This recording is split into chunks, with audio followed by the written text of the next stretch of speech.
Charlie Couture, bonjour.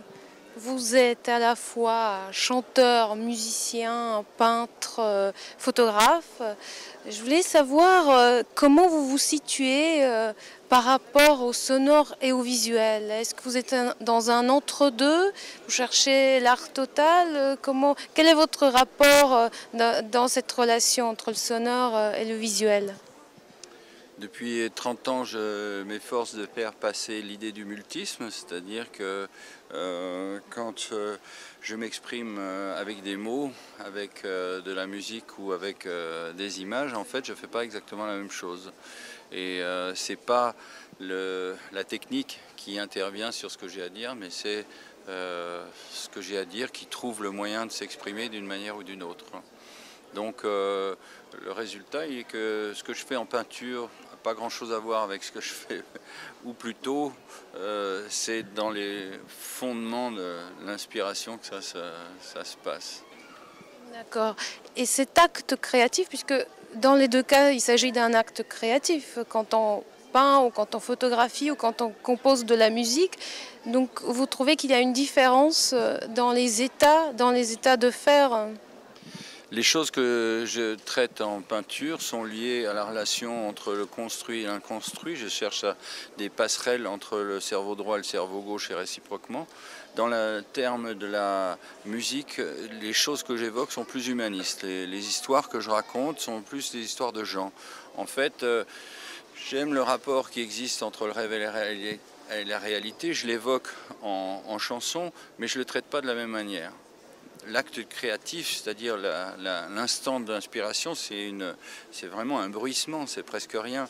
La particularité de l'artiste, c'est celui qui va agir avant de réfléchir. Donc souvent je me mets en route sur ce que j'ai à faire sans savoir exactement où ça va m'amener. Mais il n'y a pas pour moi, il n'y a pas de frontière, si tu veux. Il n'y a pas de barrière, il n'y a pas.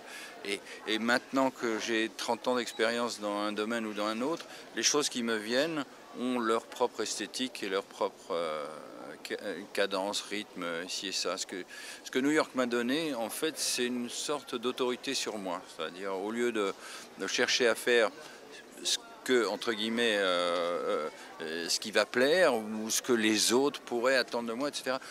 Plus que jamais, je me laisse aller à croire, à oser croire à ce que j'ai à faire.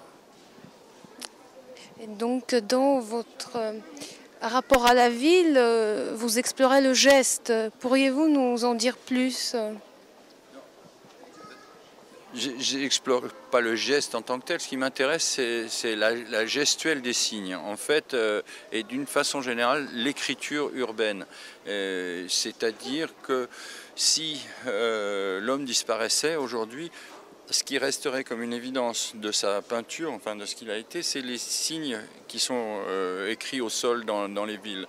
Et notamment ces lignes blanches qui définissent des mécanismes et des systèmes de vie. Là, on traverse, là, on va tout droit, là, on doit suivre une flèche qui te dit d'aller, etc. C'est comme une espèce de conduite du comportement. Et c'est pour moi la première peinture urbaine, c'est la peinture d'utilité et de fonctionnalité.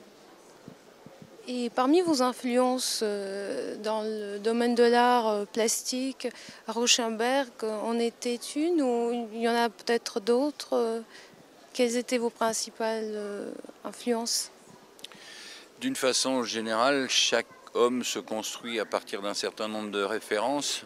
On va dire que en moyenne, on a 25 personnes dont l'activité résonne sur sur sa propre sensibilité. Tu peux citer Rauschenberg comme tu peux en citer plein d'autres. Je te laisse faire les références parce que moi, autant ça m'a aidé à une époque, autant aujourd'hui, c'est pas sur la base de ceux qui ont existé que je me construis, mais sur ma propre expérience. Donc effectivement, bien sûr, il y a tous ceux que j'ai admirés et dont le travail ou dans les profondeurs d'eux-mêmes a révélé aussi des choses à l'intérieur de moi. Mais aujourd'hui, j'ai ma propre esthétique et voilà.